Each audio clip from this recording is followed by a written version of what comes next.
नमस्कार। तबसरा आज दोपहर तक में एक बार फिर आपका स्वागत है और मैं हूं दर्शपाल गुप्ता और मेरे साथ हैं वरिष्ठ पत्रकार सतीश वर्मा जी।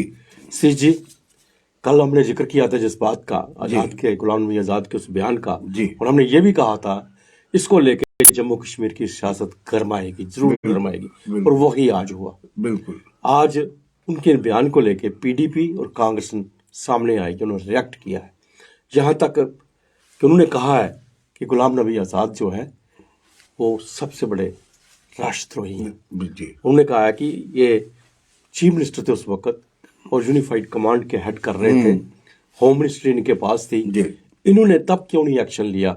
आप जो कह रहे हैं कि वो उस वक्त के जो कुछ सियासी पार्टियां थी जिनके रिलेशन जो आतंकवाद के साथ जुड़े हुए थे। नहीं, देखिए ना, बड़ी हैरत होती है कि ये बात बम बम बोले मूवमेंट 2008 की बात है। उस दौरान जब इनका ये मुख्यमंत्री और डिप्टी मुख्यमंत्री थे इनके मुजफ्फर हुसैन बेग, पीडीपी के साथ इनकी कोलिशन गवर्नमेंट थी, और उसके बाद जब यहाँ से त्यागपत्र देना पड़ा, सरकार गिरी, तो कैबिनेट में जाके मनमोहन सिंह की अगुवाई में स्वास्थ्य मंत्री बन गए, हेल्थ मिनिस्टर।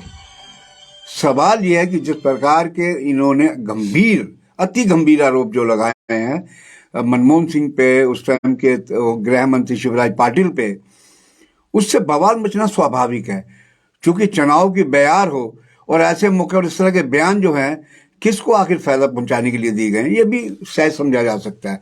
तो मैं समझता गुलाम नबी बयान ने, हमने कल भी कहा था, जो बयान दिया है कि कुछ सियासी नेता जो हैं वो हिजबुल मुजाहिदीन के आतंकियों से मिले हुए थे, ये तो घोर राष्ट्र विरोधी कृत्य था।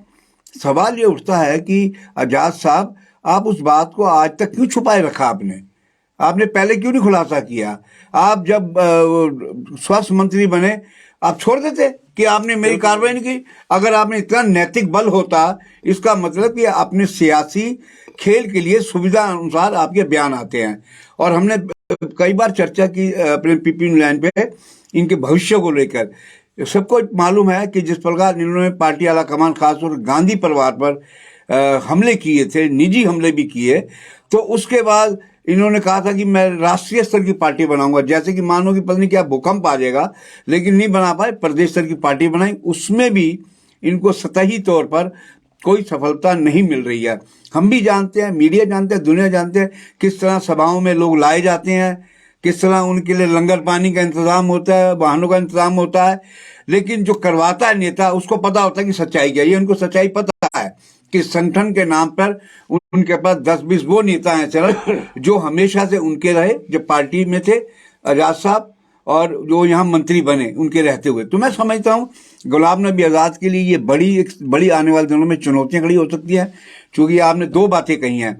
एक तो पीडीपी के एक नेता ने कहा कि ये देश के साथ गद्दारी किया आजाद ने, और दूसरी बात जो गुलाम रसूल वानी, असली देखिए ना, गुलाम रसूल वानी का इसलिए बार बार जिक्र हो रहा है, ये आजाद साहब के लाए हुए आदमी थे अध्यक्ष बनाने के लिए। जब अध्यक्ष बन गए तो ये विरोध में आ गए।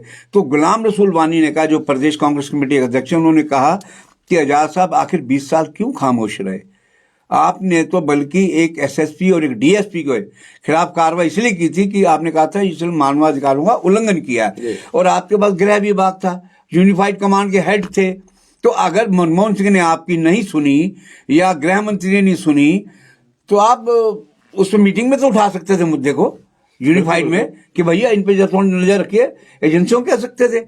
सबसे जरूरी जानना यह है कि इस वक्त वो कहाँ है, वो नेता कहाँ है? वो नेताओं के नाम खोलिए आप। राष्ट्रद्रोही जो है इस वक्त भी राज्य में है या किस पार्टी में है, बिल्कुल तब से लेके इतने सालों से खुले हैं, बिल्कुल खुले फिर रहे हैं, तो इसका मतलब राष्ट्र का कितना हानि कर रहे हैं। देखो, कोई भी देशवासी राष्ट्र विरोधी नेता हो या कोई एलिमेंट हो, उसको कतई बर्दाश्त नहीं करेगा। पीपी न्यूज लाइन हो या मीडिया, हम कतई बर्दाश्त नहीं करेंगे। हम चाहेंगे गुलाम नबी आजाद उन नेताओं के नाम सार्वजनिक करें, चूंकि ऐसी पीपी लाइन पे फोन भी आए, उन्होंने कहा जी आजाद साहब से पूछा जाए कि भाई वो कौन से नेता हैं जो कि उस टाइम राजद्रोह का काम कर रहे थे, जो आतंकी तंजीमों से जुड़े हुए थे। यहाँ तक कह दिया कि इनकी कैबिनेट में भी थे, इनकी कैबिनेट में बिल्कुल। तो अब जरूरी बन जाता है जिस तरह लोग, और हम समझते हैं कि आने वाले दिनों में ये मामला और बढ़ सकता है। कल हमने आशंका जाहिर की थी, आज सामने आ गया।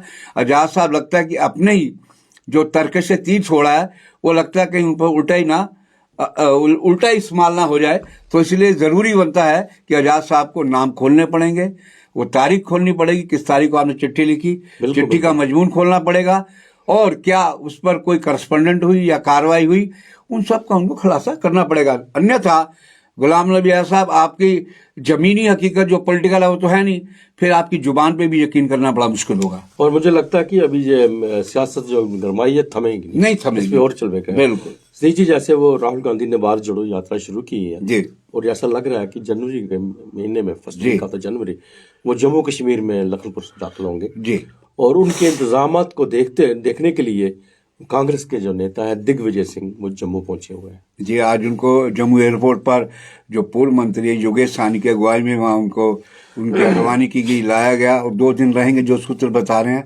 और सब जानते हैं कि दिग्विजय सिंह जो है मध्य प्रदेश के कई लंबे अरसे तक मुख्यमंत्री रहे, और जो कन्याकुमारी से जो आपका ये भारत जोड़ो यात्रा शुरू हुई है, वो जो है उस यात्रा में हम कदम है राहुल गांधी के साथ बीच में से निकल कर आए हैं। और कहा यह जा रहा है कि अगले माह के तीसरे सप्ताह में भारत जोड़ो यात्रा प्रवेश कर सकती है। आज एक घटना और बड़ी घटना है। बिल्कुल सही जी, बहुत बड़ी घटना है ये कि उनकी यात्रा में जो है जी, जो पूर्व गवर्नर आरबीआई के जी, रघुराम राजन जो है वो उनके साथ चले, ये बहुत बड़ी बात है, ये बहुत बड़ी घटना है। क्योंकि हमें याद आता है उन दिनों को जब नोटबंदी हो रही थी, उस टाइम रघुराम राजन जो सूत्र बता रहे हैं कि उस समय उन्होंने कहा था कि मैं इसके पक्ष में नहीं हूं, और जबकि ये लाए हुए भी मोदी जी के थे, प्राइम मिनिस्टर के सरकार के, लेकिन वो इस्तीफा देके बाहर चले गए थे। और इन्होंने समय समय पर मोदी सरकार की अर्थनीतियों की विवेचना भी किया, आलोचना भी किया।